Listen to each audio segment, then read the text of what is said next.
Sasa baada ya Ibra kutangaza kuwa Konde Gang Music Worldwide chini ya usimamizi wa Harmonize inataka inamtaka Ibra atoe bilioni 1 ili awe nje ya lebo hiyo. Tunaona wengi sana mara kwanza tulizani ni kiki, lakini sasa hivi tunaona mambo yapo serious na tunaona paka hatua Harmonize na Ibra wamekuwa wameleta maneno mengine ya ukakasi kidogo na kutoreana siri and stuff like that. Maneno ni mengi na tunaona paka Harmonize alidiriki kumtumia Ibra $100 kwa ajili ya kumchangia na akasema kuwa atake asitake atatoa hiyo bilioni 1 kwa sababu ni kitu ambacho alikisaini mwenyewe katika mkataba wake.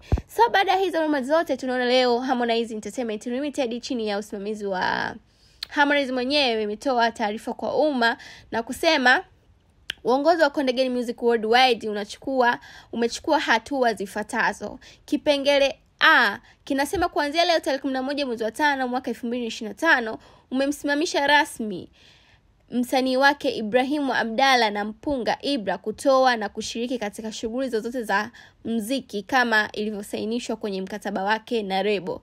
Na kipengele B kinasema pia inampiga marufuku Ibra dhidi ya kuchapisha, kutamka na kufanya mawasiliano yoyote kuhusu swala hili kwenye vyombo vya habari au mitandao ya kijamii. So wamesema tunatoa onyo kali kwamba iwapo haya yatakiukwa, lebo haitasita kuchukua hatua za kisheria dhidi katika mahakama za Tanzania. Lebo ya Konde Gang Music Worldwide inaendelea kutoa wito kwa msanii Ibra kufuata taratibu sahihi za mawasiliano kama ilivyosainishwa kwenye mkataba wake, kufikia suluhisho lenye mwafaka wa pande zote mbili. Imetolewa na Konde Gang Music Worldwide. So baada ya taarifa hiyo mashabiki wengi wamesikitishwa na kitendo cha Konde Gang Music Worldwide kumkataza Ibra kutoa au kushiriki katika kutoa taarifa kwa vyombo vya habari. Lakini tunaona pia usiku wa leo Ibra kupitia account yake ya Instagram ameshare tena posti ya